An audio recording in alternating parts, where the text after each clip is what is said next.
let's talk chakras. Everybody has chakras. Lots of information out there about chakras. This is the information I have. What does chakra mean? Chakra essentially means wheel. That's what it means. What do they look like? The picture you see down there with in the black background, that's to me what chakras look like. When I'm the one with the black, where it looks like a wheel, that is also what it looks like. So there's two parts to it. They do look like that to me, I always say it looks like a deep slotted mag wheel for any of you who might be car people. And when I'm looking at someone's chakra, however, they also have depth. Most people skip that. They think it's just a placard of some sort, but they have depth to them as well, and color. And what I liked about the bottom picture is that it kind of shows the energy moving in a clockwise direction. Yeah, and spinning, they spin. What's their purpose? Well, their purpose is they're energetic centers that house all of our information from all of our experiences, all of our lifetimes, and any experience, anywhere, any incarnation, any universe, all of our information is in there. And so when we incarnate again, if we leave this life experience, we're going to keep our chakras. They stay with our ethereal body. And so that's why all of our information comes forward. And, we can have those reincarnated experiences where we remember things and things like that. Let me grab the chat. I'm trying. Okay, come on, I can do this. I can walk and chew gum. Looks like it's spinning counterclockwise. That's funny. To me, it looks like it's spinning clockwise. So if there's any question about that, they do need to spin clockwise. So let's just keep that for us. And my cat's starting to meow if anybody hears her.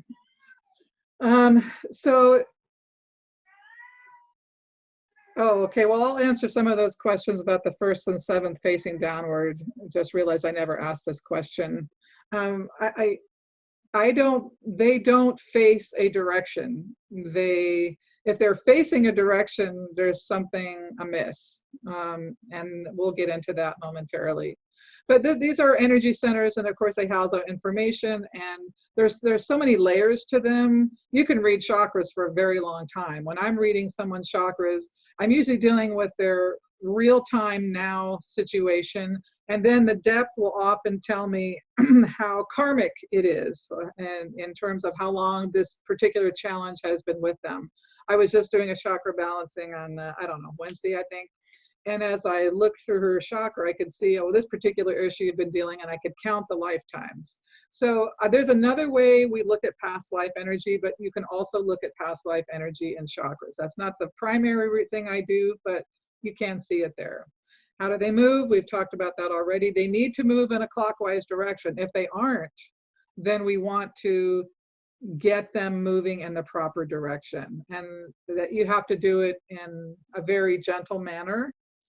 Because most people, when I do a chakra balancing, usually within about 48 hours, they're bawling their eyes out and feeling like their life is collapsing. So when you mess with energy, it influences people. And, and a typical chakra balancing will last about 3 to 4 weeks. And sometimes you can make it last longer. But anyhow, clockwise is the way we want to go. All right, so and again, here we go. A lot of people, there's lots of books written about chakras. A lot of people has points of view. The fact that these chakras have colors on them, and I've already told you my point of view about colors, it doesn't mean I'm the ultimate authority, but I don't ascribe to a specific color for a specific chakra. And by the way, if I didn't cover this already, let me see it. Okay, there's 114 chakras, in case you're not aware. But we primarily deal with the 7 that you see in this body shot, and the ones in the feet and the hands, which give us 11. So when we're reading our chakras, the 7th is our divine connection, our ability to receive information, and how we get it from our divine creator. The 6 deals with our clairvoyance, our ability to see the unseen. I call it the super ether, because that's the area when you are looking at from that attuned space. What you say is so much more potent. It's almost like putting it right into consciousness at the highest level we can as a human being to try to make something happen. So we're going to talk about attunement next week, so that when you are trying to create your life or work through whatever, that you're doing it from an attuned space up in the upper chakras, not on the lower chakras, because it's almost like, think about a Ferrari or a great sports car. You just press on the accelerator and it's going to shoot out, right? The 5th chakra is really truth. It's your ability to speak your truth, and it's really a power center, and this is ether. It's really powerful what you say and how you feel your power here, and how it creates into consciousness at that level. Things happen and from the 5th chakra area that are so much more profound than they will in the lower chakras. And the lower chakras, as you're already seeing if you're looking at the graphic, they deal with mostly our earthly concerns. And then the upper chakras are more the intangible levels of the human experience. So, it's intangible and we connect at that higher vibrational frequency. The 4th is love and self-love, ability to give and receive love. The 3 is our energy power center, how we move energy and go in and out of our body, how we create, how we make things happen. And 2 is our creative and sexual center, how we create and how we sensitize energy. And the 1st is issues around security, financial and physical. So when I read chakras, this is the template I use. That was fast. Any questions about that? Well, I'll give you a chance in a minute before we read. This is how I like to identify chakras. So you can make it real for yourself and work with them. I have a question. Oh, there you are. Thank you. What if somebody's left-handed? Which means things are switched as their energy then rotate the other way? No. That left-handed is that's a physical trait, and we're talking energetic traits. Their chakras still need to be going in a clockwise direction. It's a curious question, though. All right, so when we think about the 1st chakra, which is financial, physical, security issues, these are all things related to the earth. So when you think about the energy of the 1st chakra, it's earthy, it's thicker, it's dense in general. And when you make that alliance with the 1st chakra, think of it as earthy. And I'll tell you why in a moment with the next piece of that. When you think of the 2nd chakra, where your emotions, creativity, and sexuality, those are mutable energies. It's the water energy of the energetic bodies. If you look at the 3rd chakra, which is how we make things happen, how our energy moves, that's the fire.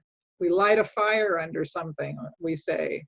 The 4th chakra is air, the give and receive love. It's like, what's that old song Bette Midler sang, The Wind Beneath My Wings? The love is what makes things go. The air is what makes things really take flight. And when you identify with these elements, you can tell, say, for instance, Nancy, not to pick on you right now, but you have some survival issues and you have some earthly issues that are coming up for you and causing your system to feel a little bit overdriven. So for me, I would be turning down the 1st chakra a little bit, because there's too much earth happening in your system. And you're right on the edge of, you're holding it together, but you're right on the edge of being out of balance.